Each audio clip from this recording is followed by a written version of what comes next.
কয়েক বছর পূর্বে এ ঘটনাটা ঘটেছে। তাই এখন মাঝে মাঝে আমার মনে হয় ব্যাপারটা আগাগোড়া মিথ্যে। আমারই কোনো প্রকার শারীরিক অসুস্থতার দরুন হয়তো চোখে ভুল দেখে থাকবো বা ওই রকমই কিছু। কিন্তু আমার মন বলে আসলে তা নয়। ঘটনাটা মিথ্যে ও অবাস্তব বলে উড়িয়ে দেওয়ার কোনো কারণ ঘটেনি। আমার তখনকারের অভিজ্ঞতাই সত্যি। এখন যা ভাবছি তাই হয়তো মিথ্যে। ঘটনাটা খুলে বলা দরকার। প্রসঙ্গক্রমে গোড়াতেই একথা বলে রাখি যে গত 10 বছরের মধ্যে আমার শরীরে কোনো রোগবালাই নেই। আমার মন বা মস্তিষ্ক সম্পূর্ণ সুস্থ আছে এবং যে সময়ের কথা আমি বলছি এখন থেকে প্রায় বছর চারেক আগে তখনও সম্পূর্ণ সুস্থ ছিল। আমার স্কুল মাস্টারের জীবনে অত্যাশ্চর্য বা অবিশ্বাস্য ধরনের কখনো কিছু আমি দেখিনি। অন্য 5 জন স্কুল মাস্টারের মতোই অত্যন্ত সাধারণ ও একঘেয়ে রুটিনে বাঁধা কর্তব্যের মধ্যে দিয়েই দিন কাটিয়ে চলেছি আজ বহু বছর। সে বছর বর্ষাকালে গরমের ছুটির কিছু পরে একদিন ক্লাসে পড়াচ্ছি। এমন সময় একটা ছেলে আরেকটা ছেলের সঙ্গে হাতাহাতি করে কি একটা জিনিস কেড়ে বা ছিনিয়ে নেওয়ার চেষ্টা করছে। সেটা আমার চোখে পড়ল। আমি ওদের দুজনকে অমনোযোগিতার জন্য ধমক দিতে অন্য একটি ছেলে বলে উঠল, স্যার স্যার, কামিককে সুধীরের মেডেলটা কেড়ে নিচ্ছে। কার মেডেল? কিসেরই বা মেডেল? সুধীর নামের ছেলেটি দাঁড়িয়ে উঠে বললে, স্যার, ওটা আমার মেডেল। অন্য ছেলেটির দিকে চেয়ে বললুম, ওর মেডেল তুমি নিচ্ছিলে কামিক্ষে? কামিক্ষে ওরফে কামাক্ষাচরণ মৌলিক নামে ছেলেটি বললে, নিচ্ছিলুম না স্যার, দেখতে চাইছিলুম, কিন্তু ও দেবে না দেখছি।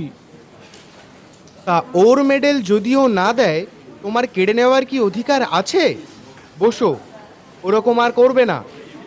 কথা শেষ করে সুধীরের দিকে চেয়ে ক্লাসের ছেলেদের পরস্পরের মধ্যে ভ্রাতৃত্বভাব ও সখ্য থাকার ঔচিত্য সম্বন্ধে নীতি দীর্ঘ একটা বক্তৃতা দেওয়ার পরে ঈষৎ কৌতূহলের সঙ্গে জিজ্ঞাসা করলুম, ওই কি মেডেল দেখি?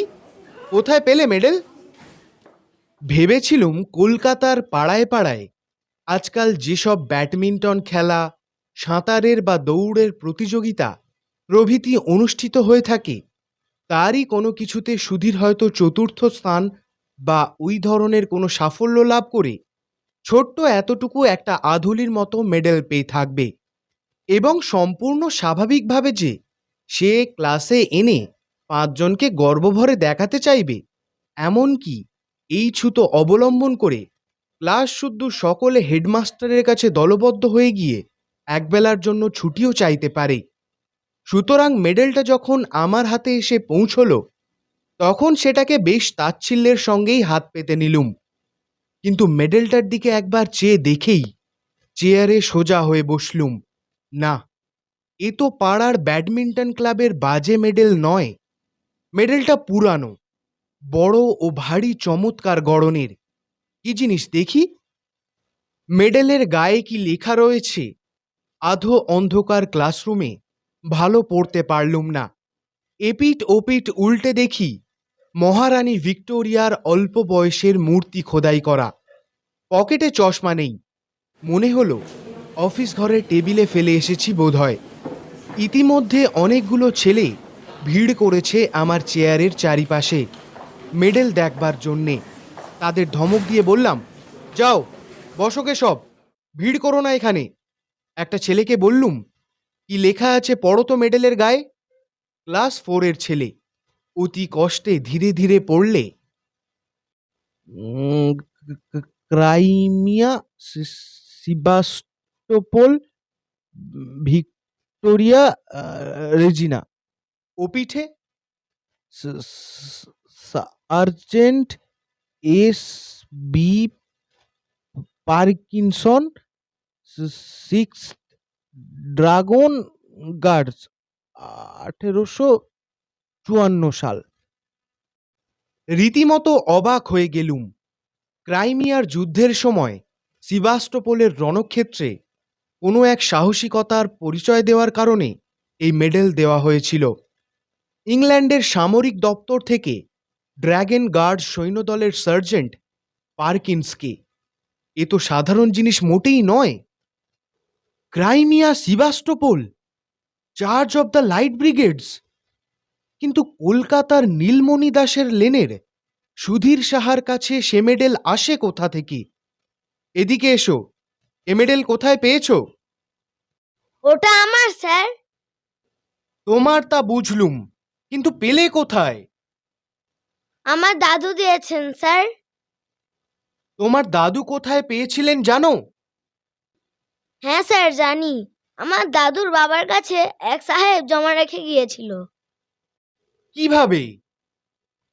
আমাদের মদের দোকান ছিল স্যার। মদ খেয়ে টাকা কম পড়লে ওটা জমা দিয়ে গিয়েছিল, আর নিয়ে যায়নি। দাদুর মুখেই শুনেছি। হিসেব করে দেখলুম ৮৬ বছর উত্তীর্ণ হয়ে গিয়েছে সেই বছরটি থেকে।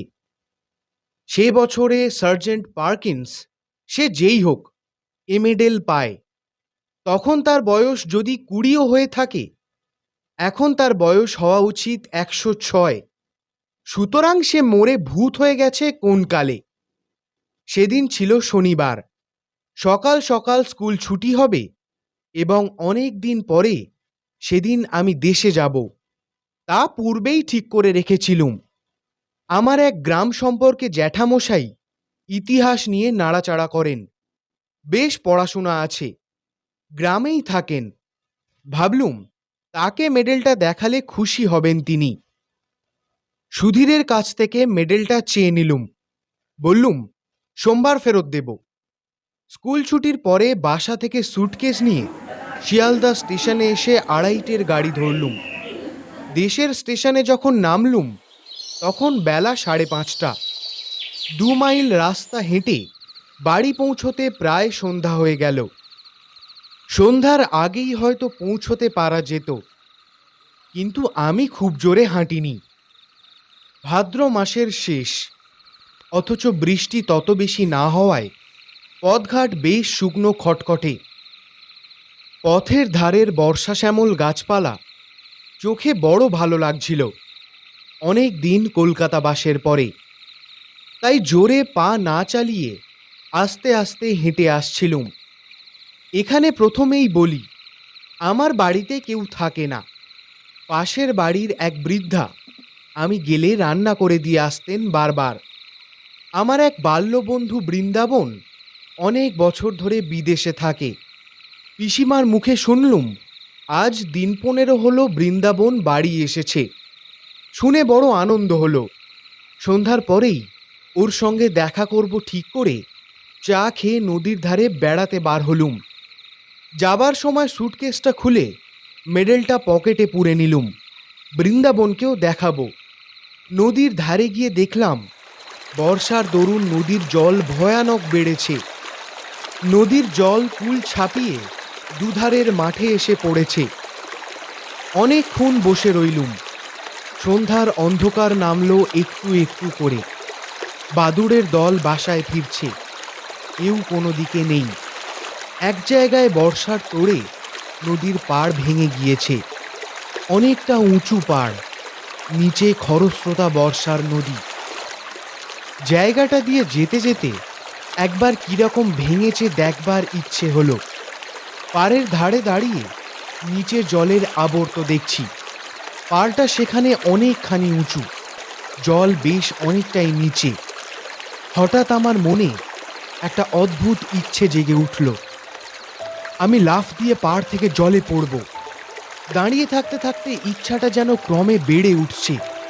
লাফাই, লাফ, অথচ বর্ষার খরস্রোতা নদী, উটো ফেললে দুখানা হয়ে যায়।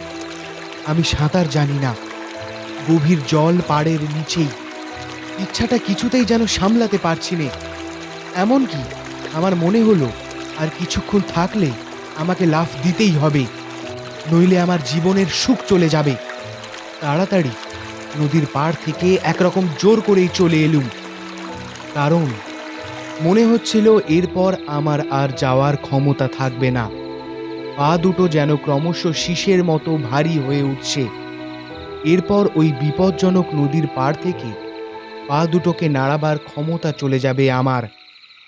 নদীর ধার থেকে বৃন্দাবনদের বাড়ি আসবার পথে ওসব ইচ্ছে আর কিছু নেই। আমি নিজের মনোভাবে নিজেই আশ্চর্য হয়ে গেলুম। কি অদ্ভুত! এরকম হবার মানেটা কি? ট্রেনে বসে অতিমাত্রায় ধূমপান করেছিলাম মনে পড়ল। এই ভাদ্র মাসের গরমে অত ধূমপান করা ঠিক হয়নি। তার উপর বাড়ি এসে 2-3 পেয়ালা চা খেয়েছি। এসবেই ওরকমটা হয়ে থাকবে বোধহয়। নিশ্চয়ই তাই। বৃন্দাবনের বাড়িতে গেলুম। বৃন্দাবনকে অনেক দিন পর দেখে সত্যি আনন্দ হলো। দুজনে অনেক রাত পর্যন্ত বসে অনেক গল্প করলুম। অনেক বছর ধরে জমানো অনেক সুখ দুঃখের কাহিনী। বড্ড গরম আজ, কোথাও এতটুকু বাতাস নেই। ভাদ্র মাসের গুমোট গরম। বৃন্দাবন বললে, চল ভাই, ছাদে গিয়ে বসে গল্প করি, তবু একটু হাওয়া তো পাওয়া যাবে। তুই আমাদের এখানে খেয়ে যাবি, মা বলে দিয়েছেন। তোদের বাড়িতেও খবর দেওয়া হয়েছে। দুজনে মিলে ছাদে উঠলাম। বাড়িটা দোতলা। দোতলার ছাদের উপর একখানা মাত্র ঘর আছে। আমি জানতুম বৃন্দাবনের কাকা ওই ঘরটাতেই থাকেন। দোতলার ছাদে উঠে দেখলুম বাড়ির পিছন দিকটায় বাঁশের ভাড়া বাঁধা। বললুম, বাড়িতে রাজমিস্ত্রি খাটছে বুঝি? হ্যাঁ ভাই, কাকার ঘরটা মেরামত হবে। উত্তর দিকের দেওয়ালটার গা থেকে নোনা ধরা ইটগুলো বার করা হচ্ছে তাই। বৃন্দাবন দোতলার ঘরটার মধ্যে ঢুকল। আমার কিন্তু মনে কেমন একটা অস্থির ভাব। খানিকক্ষণ ঘরের মধ্যে গল্প করে আমি একটু জল খেতে চাইলুম। বৃন্দাবন জল আনতে নিচে নেমে গেল। আমি ছাদে পায়চারি করতে লাগলুম। ছাদে কেউ নেই, অন্ধকার ছাদটা। যেদিকটায় রাজমিস্ত্রিরা ভাড়া বেঁধে কাজ করছে, পায়চারি করতে করতে সেখানটাতে গিয়ে দাঁড়িয়ে দেখছি। হঠাৎ আমার মনে হলো, ছাদ থেকে লাফ দিয়ে পড়ি নে কেন? বেশ হবে, লাফ দেব। প্রায় দুর্দমনীয় ইচ্ছা হলো লাফ দেওয়ার। লাফ দেওয়াই ভালো, লাফ দিতেই হবে। দি লাফ। এমন সময় বৃন্দাবন ছাদের উপর এসে বললে, আয় ঘরের মধ্যে আয়, মা চা পাঠিয়ে দিচ্ছেন। ওখানে দাঁড়িয়ে কেন তুই এখনো? আরও প্রায় আধ ঘন্টা কথা বলবার পরে নিচ থেকে চা ও খাবার এসে পৌঁছলো। আমরা দুই বন্ধুতে অনেক রাত পর্যন্ত গল্পগুজব করলুম। তারপরে বৃন্দাবন খাওয়ার কতদূর জোগাড় হলো দেখতে নিচে চলে গেল। ঘরের মধ্যে বড্ড গরম। আমি বাইরের ছাদে খোলা হাওয়ায় আবার বেড়াতে লাগলুম। রাজমিস্ত্রিদের ভাড়ার কাছে এসে দাঁড়িয়ে আমার মনে হলো, লাফ এবার দিতেই হবে। কেউ নেই ছাদে, কেউ বাধা দিতে আসবে না। উপযুক্ত অবসর। সঙ্গে সঙ্গে আমার মনের গভীর তলায় কে যেন বলে উঠল, লাফ দিও না মূর্খ, লাফ দিও না, পড়ে চূর্ণ বিচূর্ণ হয়ে যাবে। আমার মাথার মধ্যে কেমন ঝিমঝিম করছে। কতক্ষণ পরে জানি নে, এবং কিসের থেকে কি হলো তাও জানি নে। হঠাৎ বৃন্দাবনের চিৎকারে আমার চমক ভাঙল। দেখলাম বৃন্দাবন আমার হাত ধরে টেনে তুলছে। এ কি সর্বনাশ! তুই লাফ দিলি কেন? ভাগ্যিস বাঁশে পা বেঁধে গিয়েছে তাই রক্ষে। কি হলো তোর, এমন করলি কেন? আমার মাথা যেন কেমন ঘুরছিল, গা ঝিমঝিম করছিল। বৃন্দাবনকে বললুম, আমি ভাই কিছু জানি নে তো। বৃন্দাবন ঘরের মধ্যে নিয়ে গিয়ে আমায় শুইয়ে দিলে। সকলে বললে, ট্রেনে আসার দরুন আর গরমে শরীর খারাপ হয়ে মাথা ঘুরে পড়ে গিয়েছিলুম। কিন্তু আমি জানি মাথা ঘুরে আমি পড়ে যাইনি। লাফ আমি ইচ্ছে করেই দিয়েছিলুম। তবে ঠিক যে সময়টাতে আমি লাফ দিয়েছি, সেই সময়ের কথাটা আমি অনেক চেষ্টা করেও কিছুতেই মনে করতে পারলাম না। বিছানায় শুয়ে বেশ সুস্থ বোধ করলাম। পাশ ফিরতেই হঠাৎ যেন কি একটা শক্ত জিনিস বুকের কাছে ঠেকল। পকেটে হাত দিয়ে দেখলাম সুধীরের সেই মেডেলটা। আশ্চর্য, এটার কথা এতক্ষণ একেবারে ভুলেই গিয়েছিলুম। বৃন্দাবনকে সেটা দেখালাম। ওদের বাড়ির সকলে মেডেলটা হাতে করে ঘুরিয়ে ঘুরিয়ে দেখলে। রাত্রিরে নিজের ঘরে এসে শুয়ে পড়লাম। আমার বাড়িতে কেউ নেই বর্তমানে, একাই থাকি একটা ঘরে।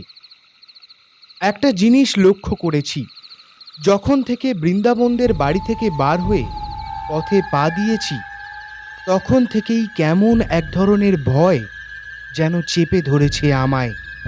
বাড়িতে যখন ঢুকলাম তখন ভয়টা যেন আরও বেড়ে গেল। একা ঘরে কতবার, এর আগেও তো শুয়েছি, এমন ভয় হয়নি আগে কখনো। না, শরীরটা সত্যিই খারাপ। শরীর খারাপ থাকলে মনও দুর্বল হওয়া খুবই স্বাভাবিক। আলো নিভিয়ে শুয়ে পড়লাম। আমার শিয়রের কাছে একটা বেশ বড় জানলা। জানলা দিয়ে বাড়ির পিছনের বন বাগান চোখে পড়ে। বেশ জ্যোৎস্না উঠেছে, কৃষ্ণপক্ষের একাদশীর জ্যোৎস্না। হাওয়া আসবে বলে জানলাটা খুলে রেখেছি। কতক্ষণ ঘুম হয়েছিল জানি নে, ঘণ্টাখানেকের বেশি হবে না। হঠাৎ ঘুমটা ভেঙে গেল। মনে হতে লাগলো আমার শিয়রের দিকের জানলায় কে একজন দাঁড়িয়ে, যেন মাথা তুলে সেদিকে চেয়ে দেখলেই তাকে দেখা যাবে। কথাটা মনে হওয়ার সঙ্গে সঙ্গে ভীষণ ভয় হলো। অথচ কিসের ভয় জানি না, এমন ভয় যে কিছুতেই শিয়রের জানলার দিকে তাকাতে পারলুম না। চোখে না দেখলেও আমার বেশ মনে হলো জানলার গড়াতে দুটো হাত রেখে কে যেন দাঁড়িয়ে আছে। জ্বলন্ত চোখে সে আমারই দিকে চেয়ে রয়েছে। আমি ওদিকে চাইলেই তাকে দেখতে পাবো। প্রাণপণে চোখ বুজে শুয়ে রইলুম, কিছুতেই চাইব না।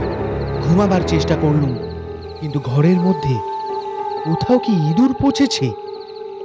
কিসের একটা পচা গন্ধ, যেন আয়োডিন, লিন্ট মলম প্রভৃতি উগ্র গন্ধের সঙ্গে পচা ক্ষতের গন্ধ মেশানো।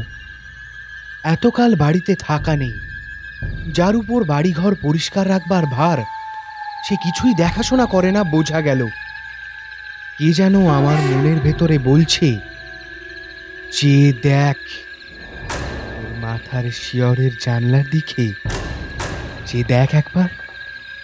ঘরের চারিধারে কিসের যেন একটা প্রভাব, কোনো অমঙ্গলজনক, হিংস্র, উগ্র, অশান্ত ধরনের ব্যাপারটা ঠিক বলে বোঝানো যায় না। আমি যেন ভয়ানক বিপদগ্রস্ত। সে এমন একটা বিপদ যা আমাকে মরণের দোর পর্যন্ত পৌঁছে দিতে পারে। এমনকি সে দোরের চৌকাঠ পার করে অন্ধকার মৃত্যুপুরীর হিমশীতল নীরবতার মধ্যে ডুবিয়ে দিতেও পারে। আমি চাইব না, কিছুতেই চাইব না শিয়রের জানলার দিকে। কিন্তু যে প্রভাবই হোক, আমার ঘরের মধ্যে দেওয়ালের এপিঠে তার অধিকার নেই। বহুকাল ধরে পূর্বপুরুষেরা বাস্তু শালগ্রামের অর্চনা করেছেন এই ঘরে। এর মধ্যে কারো কিছু খাটবে না। আমার মনই আবার এই কথাগুলো যেন বললে, অন্ধকার রাত্রে নির্জন ঘরে মন কত কথা কয়। জানলার ধারে কি যেন একটা শব্দ হলো, অদ্ভুত ধরনের শব্দটা। কি যেন জানলার গড়াদের ওপর টোকা দিয়ে আমার দৃষ্টি আকর্ষণ করতে চাইছে। একবার, দুবার, তিনবার। ভয়ে আমার বুকের মধ্যে ঢিপ ঢিপ করতে লাগলো। কাউকে ডাকবো চিৎকার করে, একবার চেয়ে দেখবো জানলার দিকে জিনিসটা কি। হঠাৎ আমার মনে পড়ল, একটা ধাড়ি বেঁজি অনেকদিন থেকে বাইরের দেওয়ালে ওড়ি কাঠের খোলে বাসা বেঁধে আছে। আজ বিকেলেও সেটাকে একবার দেখেছি। জানলার ওপরকার কাঠে সেটা পোকামাকড় বা জোনাকি ধরছে। এই নিশ্চয়ই তারই শব্দ। কথাটা মনে হতেই মনের মধ্যে সাহস আবার ফিরে এলো। ঘাম দিয়ে জ্বর ছেড়ে গেল যেন। শরীর অসুস্থ থাকলে কত সামান্য কারণ থেকে ভয় পায় মানুষ। পাশ ফিরে এবার ঘুমাবার চেষ্টা করলুম, স্বস্তির নিঃশ্বাস ফেলে। কিন্তু আমার এ ভাব বেশিক্ষণ স্থায়ী হলো না। এ ধারণা আমার মন থেকে কিছুতেই গেল না যে আজ রাত্রে আমি একা নই, আরও কেউ এখানেই আছে। দুটো নিদ্রাহীন চোখে আমার ওপরে খড় দৃষ্টি দিয়ে পাহারা রেখেছে সে। আমায় সে নিরাপদে বিশ্রাম করতে দেবে না আজ। বারবার ঘুম আসছে, আবার তন্দ্রা ছুটে যাচ্ছে। আমি জেগে উঠছি বারবার, কিন্তু চোখ চাইতে বা বিছানার উপর উঠে বসতে সাহস হচ্ছে না কিছুতেই। আর সেই শব্দটা মাঝে মাঝে জানলার গড়াদের উপর খুব মৃদুভাবে হচ্ছে, যেন খুব মৃদু করাঘাতের শব্দ। শব্দটা বলছে, চেয়ে দেখ, পিছন ফিরে জানলার দিকে একবার চেয়ে দেখ। ঘামে দেখলাম বিছানাটা ভেসে গিয়েছে। ভাদ্রের গুমোট গরম কিনা। এই অবস্থায় ভোর হলো। দিনের আলো ফুটলে লোকজনের শব্দ কানে যেতে রাত্রের ভয়টা মন থেকে কোথায় যেন মিলিয়ে গেল। নিশ্চিন্ত মনে বেলা 9টা পর্যন্ত ঘুম দিলাম। তারপর উঠে চা খেয়ে পাড়ায় ঘুরতে বার হওয়া গেল। এ সময় একটা ঘটনা ঘটল। তখন আমি তার বিশেষ কোনো মূল্য দিইনি, কিন্তু পরে সব কথা মনে মনে আলোচনা করে দেখে সেটা ভারী আশ্চর্য বলেই মনে হয়েছিল। ওপাড়ার পথে আমার জ্যাঠামশাইয়ের সঙ্গে হঠাৎ দেখা। তাকে দেখাবার জন্য আমি মেডেলটা কাল রাত্রে সঙ্গেই নিয়ে বেরিয়েছিলুম, কিন্তু বৃন্দাবনদের বাড়িতে নিমন্ত্রণের জন্যে তার সঙ্গে দেখা করতে পারিনি। আমায় দেখে তিনি বললেন, এই যে বাবা সুরেন, ভালো আছো? কাল তুমি এসেছো দেখলুম, তখন অনেক রাত, তাই আর ডাকলুম না। বোধহয় বৃন্দাবনদের বাড়ি থেকে ফিরছিলে। আমি তখন ছাদে পাইচারি করছি। যা গরম গিয়েছে বাবা কাল রাত্রিরে। তা বাপু, তোমার সঙ্গে লোক রয়েছে দেখে আর ডাকলুম না। তা ও লোকটি কে? খুব লম্বা বটে, যেন শিখ কি পাঞ্জাবিদের মতো। তোমার বন্ধু বুঝি? বাঙালিদের মধ্যে এমন চেহারা, বেশ বেশ। আমি অবাক হয়ে জ্যাঠামশাইয়ের মুখের দিকে চেয়ে বললুম, আমার সঙ্গে লম্বা লোক, তাও কাল রাত্রিরে? সে কি জ্যাঠামশাই? জ্যাঠামশাই আমার চেয়েও অবাক হয়ে বললেন, তোমার সঙ্গে লোক ছিল না বলছো? একা যাচ্ছিলে? আমার চোখের দৃষ্টি একেবারে কি এত খারাপ হয়ে গেল? তাই হবে জ্যাঠামশাই, চোখে একরকম ঝাপসা দেখে থাকবেন। বয়স হয়েছে তো। আমার সঙ্গে কেউ ছিল না। তাছাড়া আপনাদের বাড়ির সামনের আম গাছটার ছায়া কিরকম আলো আঁধার দেখেছেন তো। চোখে এমনিতেই ভুল হয়। জ্যাঠামশাই যেন রীতিমতো হতভম্ব হয়ে গেলেন। বললেন, কি আশ্চর্য কাণ্ড! এতটা ভুল হবে চোখে? আম গাছের এদিকে যখন তুমি টর্চ জ্বালালে, তখন দেখলুম তুমি আর তোমার পিছনে একজন লম্বা মতো লোক। তারপর তুমি টর্চ নিভিয়ে আম গাছের ছায়ার ভেতরে ঢুকলে। তখনও জোছনার আলো আর আম গাছের ছায়ার অন্ধকারে আমি বেশ দেখতে পেলুম লোকটি তোমার পিছনে পিছনে যাচ্ছে। তোমার মাথার চেয়েও যেন 1 হাত লম্বা, তোমার একেবারে ঠিক পিছনে। তবে খুব ভালো করে দেখতে পেলুম না। অত দূর থেকে আর আলো অন্ধকারের মধ্যে স্পষ্ট কিছু দেখা গেল না তো। এমনকি একেবারে এ পর্যন্ত মনে হলো তোমায় ডেকে একবার জিজ্ঞাসা করি, তোমার বন্ধুটি কে? একেবারে এত ভুল হবে চোখের?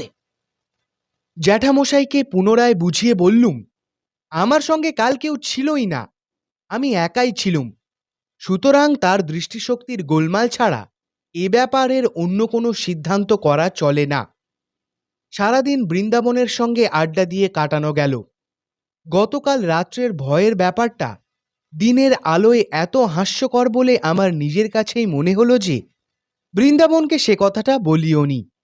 রাতে ট্রেনে কলকাতায় ফিরব। বৃন্দাবনদের বাড়ি থেকে চা খেয়ে বাড়ি এসে স্যুটকেসটা নিয়ে স্টেশনের দিকে রওনা হয়েছি। তখনই সন্ধ্যার অন্ধকার বেশ নেমেছে। বাউরিপাড়ার বড় বাগানটার মধ্যে দিয়ে আসছি। বাগানটা পার হতে প্রায় 5-6 মিনিট লাগে। বেশ মস্ত বড় বাগান। বাগানের ঠিক মাঝখানে এসে হঠাৎ পিছন ফিরে চাইলুম কি একটা ভেবে।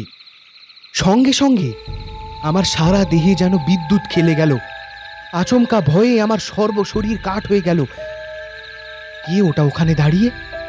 রাস্তা থেকে একটু পাশে আগাছার জঙ্গলের মধ্যে আধো অন্ধকারে এক অদ্ভুত মূর্তি, খুব লম্বা। তার মাথায় ঘোড়ার বালামচির সেই এক লম্বা ধরনের টুপি, পাতলা লোহার চেন দিয়ে থুতনির সঙ্গে বাঁধা। ছবিতে গোরা সৈনিকদের মাথায় যে ধরনের টুপি চোখে দেখা যায়, মূর্তিটা যেন নিশ্চল নিস্পন্দন অবস্থায় আমার দিকে চেয়ে দাঁড়িয়ে। আমার কাছ থেকে মাত্র 10 গজ কি তার আরো কম দূরে। মরিয়ার মতো আরো একটু এগিয়ে গেলুম। এই ভয়ানক কৌতূহল আমাকে চরিতার্থ করতেই হবে যেন। মূর্তিটা নড়ছেও না, চড়ছেও না, যেন নিশ্চল পাথরের একটা মূর্তি। কিন্তু বেশ স্পষ্ট দেখছি 7-8 গজ মাত্র দূরে তখনও মূর্তিটা দাঁড়িয়ে, আর ঘোড়ার বালামচির লম্বা টুপি ও ইস্পাতের চেনের স্ট্র্যাপ স্পষ্ট চোখে দেখতে পেলুম। আমার পা ঠকঠক করে কাঁপতে লাগলো। সারা দেহ কেমন অবশ হয়ে আসছে। মাথাটা হঠাৎ বড় হালকা হয়ে গিয়েছে। বোধহয় আর 8 মিনিট এভাবে থাকলে মূর্ছিত হয়ে পড়ে যেতুম। কারণ সেই ভীষণ মূর্তিটার মুখোমুখি আমি দাঁড়িয়ে। আমার পা দুটো বেজায় ভারী হয়েছে, নড়বার উপায় নেই মূর্তির সামনে থেকে। কিন্তু ঠিক সেই সময় বাউরি বাগানের পথে লণ্ঠন নিয়ে কারা যেন ঢুকলো। 2-3 জন লোকের গলার শব্দ শুনে আমার সাহস ফিরে এলো। কে?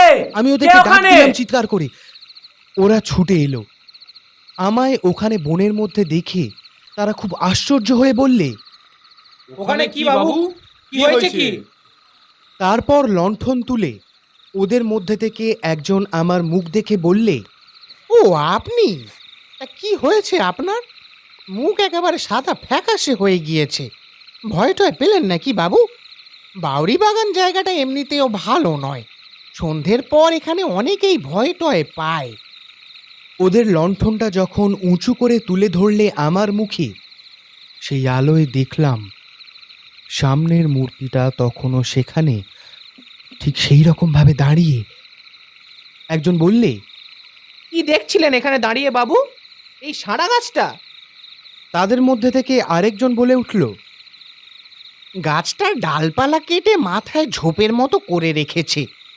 অন্ধকারে মানুষ বলে ভুল হয় বটে। তা আপনি চলে আসুন বাবু। আমিও দেখলুম একটা সাড়া গাছই বটে। মাথার দিকের পাতাগুলো ছেঁটে গাছটাকে এমন রূপ দেওয়া হয়েছে, দেখে মনে হয় ঠিক হর্স গার্ডসদের ঘোড়ার বালামচির টুপি। লোকের চোখের কি ভুলটাই না হয়। কাল আমি আবার জ্যাঠামশাইকে চশমা নিতে বলেছিলুম। ভেবে লজ্জা হলো মনে মনে। তিনি বৃদ্ধ মানুষ, তার চোখের ভুল তো হতেই পারে। আমারই এখন যা অবস্থা, ওরা আমায় আলো ধরে স্টেশনে পৌঁছে দিলে। পরের দিন স্কুলে সুধীরের মেডেলটা ফেরত দিলুম। তার কাছ থেকে জানতে পারলাম তার দাদু আমার সঙ্গে একবার দেখা করতে চেয়েছেন। যখন ছুটির পরে তার সাথে তার বাড়িতে গেলাম, সুধীরের দাদু বললেন, যাক, আমার বড় ভয় হয়েছিল মাস্টার বাবু। সুধীরের কাছ থেকে মেডেলটা নিয়ে গিয়েছেন দেশে শুনলুম কি না। আপনার দেশের ঠিকানা জানতাম না, তাহলে একটা তার করে দিতাম। ও মেডেলটা আমার বাবাকে একজন গোড়া সৈন্য দিয়ে যায়। আমি তখন জন্মাইনি। বাঁধা দিয়েছিল আর উদ্ধার করতে পারেনি। বেজায় মাতাল আর গোয়ার ছিল লোকটা। ও মেডেলের বিপদ হচ্ছে, আমাদের বংশের লোক ছাড়া অন্য কেউ নিলে তার বড় বিপদ ঘটে। আমার এক ভগ্নিপতি একবার কিছুতেই শুনলো না। অনেক কাল আগের কথা, বাড়ি নিয়ে গেল মেডেল দেখাতে। সেই দিনই সন্ধ্যের সময় ছাদ থেকে পড়ে মারা গেল। মৃতদেহের পকেট থেকে মেডেলটা বেরোলো। আমি কলের পুতুলের মতো শুধু বললুম, ছাদ থেকে পকেটে মেডেল পাওয়া গেল? হ্যাঁ মাস্টার বাবু, আমার নিজের ভগ্নিপতি। মিথ্যে কথা তো বলবো না, আজ 27-28 বছর আগেকার কথা। ওটা আরো 2-1 নিয়েছে, তক্ষুনি ফেরত দিয়ে গিয়েছে। বলে রাত্রে ভয় পায়, গা ছমছম করে। কে যেন পেছনে ফলো করছে বলে মনে হয়। ও বাইরের লোকের সহ্য হয় না, প্রাণ পর্যন্ত বিপন্ন হয়। তাই ভাবছিলাম একটা তার করে দেব। একটা কথা বলা দরকার। মাসখানেক পরে আমি আবার আমার দেশেতে যাই। বাউরি বাগানে ঢুকে যেখানে সে রাত্রে ভয় পেয়েছিলুম, সেদিকে চেয়ে দেখলুম সাঁড়া গাছটা কোথাও আমার চোখে পড়ল না। যে আম গাছটার ধারে সাঁড়া গাছটা দেখেছিলুম, সেখানে দিনমানে বেশ ভালো করে দেখেছি, কোথাও সেই সাঁড়া গাছটা নেই, বা গাছ কেটে নিলে যে গুঁড়িটা থাকবে তারও কোনো চিহ্ন নেই। অস্মিনকালে সেখানে একটা সাঁড়া গাছ ছিল বলে মনেও হয় না। জায়গাটাকে দেখে মনে শুধু একটাই প্রশ্ন জাগে, তাহলে সেদিন রাতে ওখানে কি দেখেছিলাম আমি?